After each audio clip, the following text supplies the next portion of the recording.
We are continuing with the NCERT textbook questions. Question number 7.15. At 700 Kelvin, equilibrium constant for the following reaction is 54.8. If 0.5 moles per liter of HI is present at equilibrium at 700 Kelvin, what are the concentrations of H2 and I2, assuming that we initially started with HI and allowed it to reach equilibrium at 700 Kelvin? So first of all, in this question, there are two different things. Okay, the first thing is that the Kc is given for the forward reaction, like from this to this. That's the value of Kc that's been given to us. However, when you notice over here, they start with saying that we just took HI in the beginning and then we let the reaction reach equilibrium.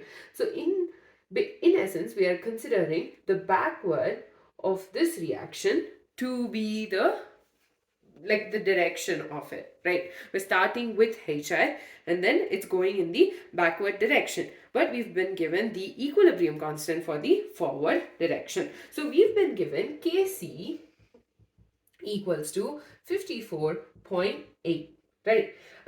So for the reaction, H2 plus I2 gives rise to 2HI. This is the value of Kc. For the reaction, 2HI gives rise to H2 plus I2. The equilibrium constant at the same conditions will be Kc dash. That will be equal to 1 divided by Kc. So since it's the backward reaction, and I'm pretty sure we discussed how it is done. Like if you write the equation for the forward and the backward reactions, you realize that there is a relation between the two, and we did discuss this when we talked about the equilibrium constant. So Kc dash equals to 1 by Kc, which is equal to 1 divided by 54.8, right? So this is the value of Kc dash. Now let's again take this equation. 2HI gives rise to H2 plus I2. Now at equilibrium, we have the 0.5 moles per liter of HI is present, and then let's assume the number of mole or the concentration of H2 and I2 is X and X because 1. So Kc dash for this particular reaction will be equal to concentration of H2 into concentration of I2 divided by the concentration of HI square. And we know the value of Kc dash is equal to 1 divided by 54.8. So let's substitute this with these values. So you get x square divided by 0.5 square. So 1 by 54.8 equals to x square divided by 0.5 square.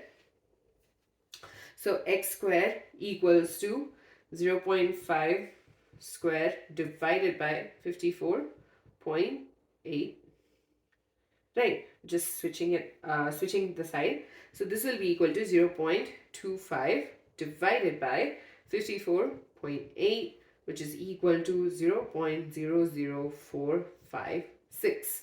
So we've obtained the value of the concentration of H2 and I2 because we have x square. Sorry, I have not finished simplifying. So x square equals to 0.00456. X will be equal to 0.0675 moles per liter, and the value of X equals to the concentration of H2 and I2 at equilibrium. So this is actually a little tricky when you think about it. They've given us the equilibrium constant of the forward reaction. The moment you notice it, you'd assume that Kc's been given, and like you'd assume that Kc, you would just take this as 54.8, but it's actually 1 divided by 54.8. So you need to make sure that you understand what's been given to us. So they gave us the value of the concentration of HI at equilibrium, and also mentioned the fact that we initially started with just HI. So we did not have H2 or I2. So the reaction is going from here to here. And we have the value of Kc for the forward reaction. The one for the backward will be 1 divided by this value. And so we got the Kc dash. And then at equilibrium we have that the concentration of HI is 0.5, and we assume that the concentration of H2 and I2 equals to X. And then we just substituted it and solved for X, and this gives us the concentration of H2 and as well as I2. In the next question, what is the equilibrium concentration of each of the substances in the equilibrium when the initial concentration of ICl was 0.78 moles? And also I forgot to write the rest of the question apparently. So 2ICl gives rise to, and this is the gas, gives rise to I2 plus Cl2. Okay, and we've been given Kc equals to 0.14. So we need to find out the equilibrium concentrations of various substances, and we've been given the initial concentration as 0.78 mole. So let's write the chemical equation. 2ICl gives rise to I2 plus Cl2. So initially you have 0.78 moles, 0.78 molar, and the concentration of I2 is equal to 0, concentration of Cl2 is also equal to 0. Now at equilibrium, okay, we will have X as the molarity of I2, and we are assuming X is the molarity of Cl2. So the decrease in the number of the molarity would be 0.78 minus 2x for ICl. Okay, so basically we assume that I2 and Cl2, the molarity is x, right? And this will be the decrease in the molarity of the value for the initial, from the initial molarity of ICl.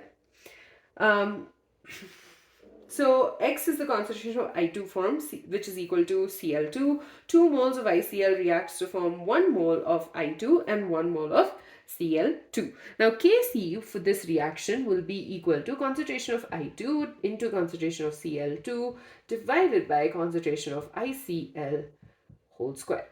Now we've been given the value of Kc, which is 0.4, so 0.14, sorry, that is equal to x squared, because x into x, divided by 0.78 minus 2x.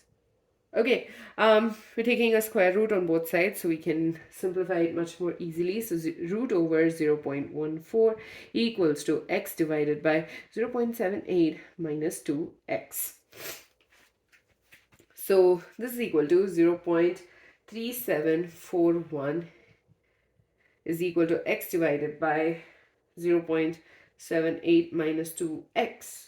And this is, again, when we simplify it further, we get 0.2917 minus 0.7482x equals to x. And then when we simplify it, we get 1.7482x equals to 0.2917, and x equals to 0.1668. So we're just simplifying, we're solving for x, and we got the value x equals to 0.1668. Now this is equal to the concentration of I2 and Cl2, and in case of ICl, we will get concentration of ICl will be equal to 0.78 minus 2x, and that's 0.78 minus 2 into 0.1668, and this is equal to 0.4664. So this is the concentration of ICl. So basically we were given the initial concentration of ICl and we had to calculate the equilibrium concentration of ICl, I2 and Cl2. We were given the value of Kc. Since 2 moles of ICl is reacting to give us 1 mole of I2 and 1 mole of Cl2, we are subtracting this minus 2x. And then we are assuming that the amount of I2 and Cl2 formed is x and x respectively. And basically we just substituted it and solved for x, and we were able to obtain the concentrations of ICl, I2 and Cl2. I hope that made sense, and we will next continue with the next set of NCERT questions in the next video.